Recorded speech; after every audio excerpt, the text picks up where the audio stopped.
Salam sejahtera, terima kasih karena bersama dengan saya di Nazilin Unity Channel.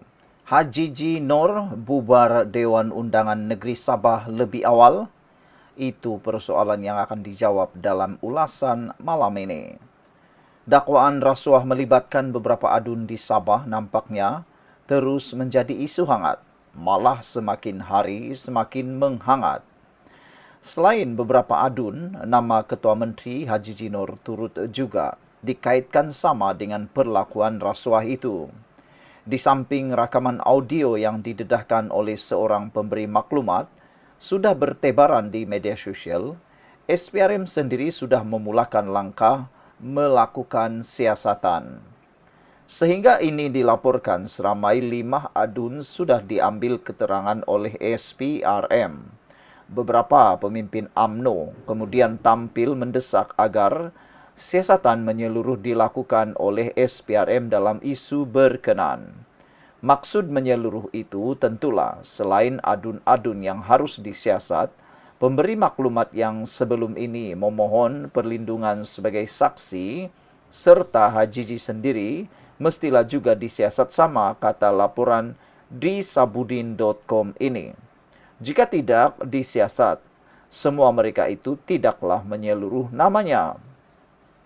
Berdepan perkembangan ini, Hajiji menggesa Parti Komponen Gabungan Rakyat Sabah GRS agar meningkatkan usaha melawan fitnah yang didakwanya dibuat untuk menjatuhkan kerajaan negeri Sabah.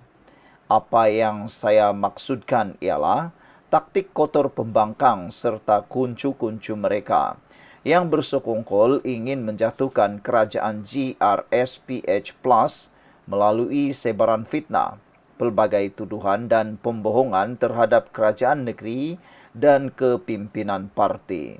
Inilah cabaran semasa yang wujud kita perangi habis-habisan, kerana ia boleh meracuni pemikiran rakyat untuk membenci kerajaan dan kepimpinan parti.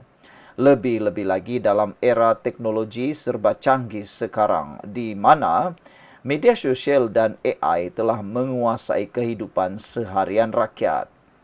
Hajiji menegaskan demikian susulan kenyataan bekas CEO Sabah Mineral Management Sdn Berhad SMM, Jonty Inggihon yang mendakwa beliau memiliki bukti bahawa Ketua Menteri Sabah itu menyalahgunakan kuasa dan masuk campur dalam proses permohonan lesen penerokaan mineral di negeri itu.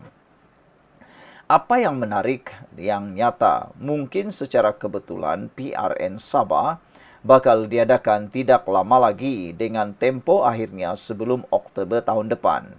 Isu rasuah ini tentunya akan terus menghangatkan suasana politik negeri itu. Pokoknya, politik Sabah tidak akan aman sehingga tarik PRN diadakan. Apalagi Hajiji sendiri sedar isu rasuah ini ditafsirkannya hanya bertujuan untuk menggugat kerajaan negeri pimpinannya menjelang PRN akan datang.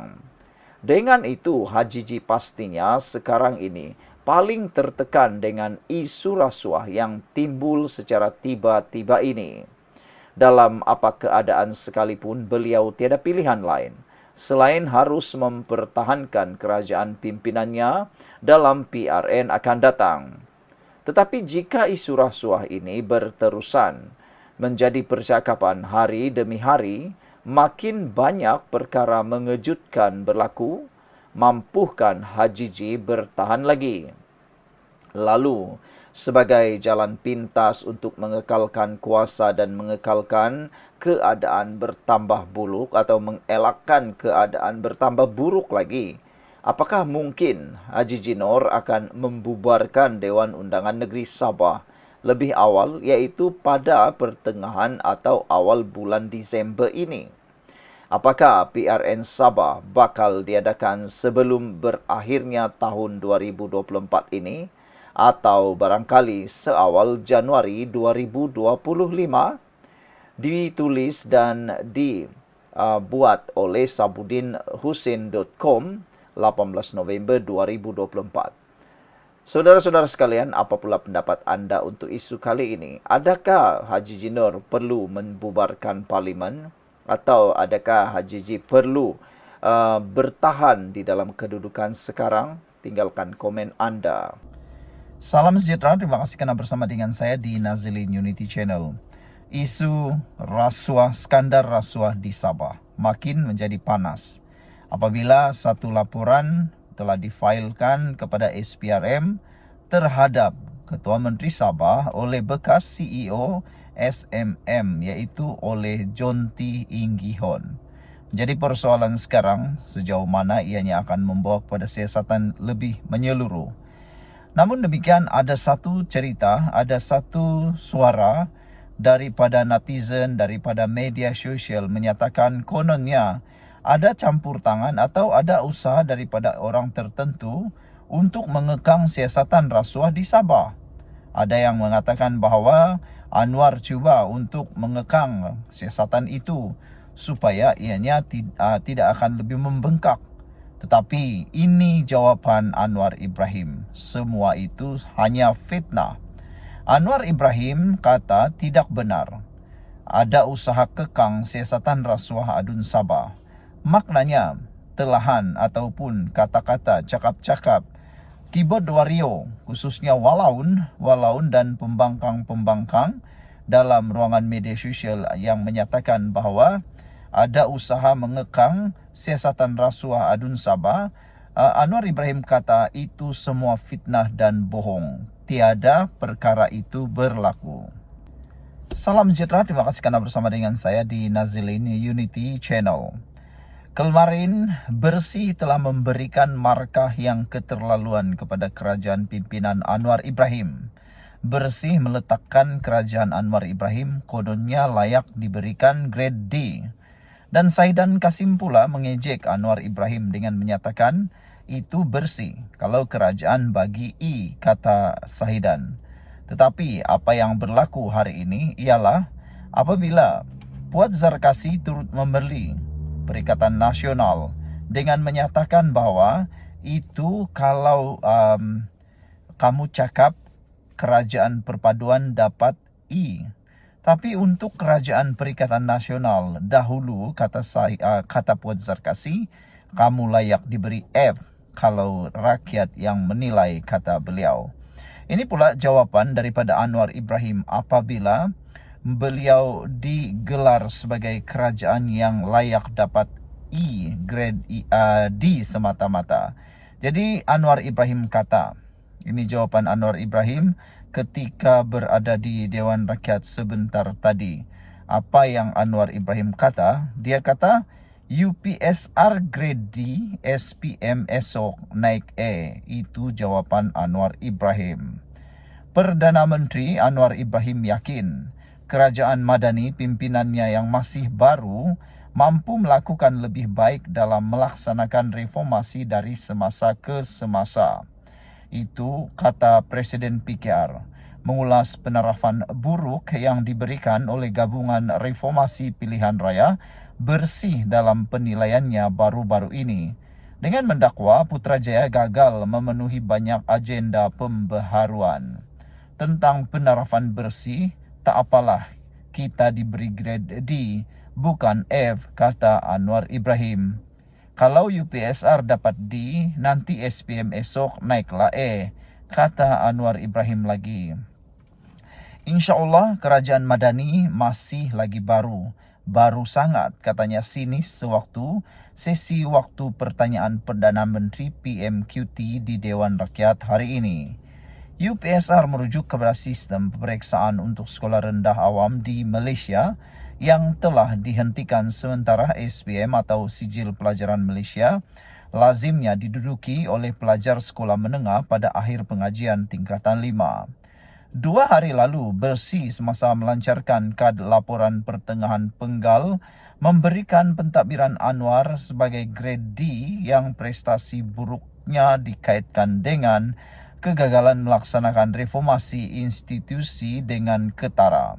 Pengerusi Bersih Faisal Aziz berkata, penilaian mereka berhubung 2 tahun pertama, kerajaan mendapati terdapat jurang yang ketara antara janji reformasi dan pelaksanaan sebenar. Penilaian itu yang menggabungkan dua bahagian, menunaikan komitmen manifesto dan perbandingan dengan pentadbiran terdahulu, kembali dengan kerajaan Madani mencatatkan jumlah 45.8% katanya. Bersih juga membandingkan kemajuan reformasi yang dibuat oleh Anwar dan 4 pendahulunya dalam tempoh 2 tahun pertama mereka memegang jawatan. Kumpulan reformasi pilihan raya itu turut meletakkan Anwar di belakang pendahulunya, yaitu Ismail Sabri Yaakob dan Dr. Mahathir Mohamad dalam menunaikan janji reformasi mereka. Antara lain menurut Bersih, dana pembangunan kawasan yang diberikan semasa pentadbiran Ismail Sabri kepada ahli Parlimen Pembangkang ketika itu sebagai sebab Perdana Menteri ke-9 adalah lebih baik daripada Anwar. Untuk rekod, kerajaan hari ini menerima kritikan hebat kerana didakwa tidak menyalurkan dana kepada ahli Parlimen Pembangkang. Mengulas perkara itu, Anwar mendakwa Bersih telah terlepas pandang bahawa ketika itu dirinya sebagai ketua pembangkang yang berunding dengan pentadbiran Ismail Sabri sehingga mereka mencapai persetujuan untuk memeterai MOU. Sedangkan tambahnya parti pembangkang hari ini enggan berunding dengan Putrajaya. Pandangan kita kepada TPM2 Fadila Yusof jelas harus berunding, kata Anwar Ibrahim. Tapi nampak pembangkang enggan. Keengganan berunding tu yang menyebabkan hal ini tertangguh, kata Anwar Ibrahim. Kalau pendang umpamanya setuju jika salah seorang perunding boleh berunding segera, kalau boleh setuju kita boleh terima, kata Anwar semasa menjawab soalan tambahan dari Awang Hashim PN Pendang mengenai isu penyaluran peruntukan.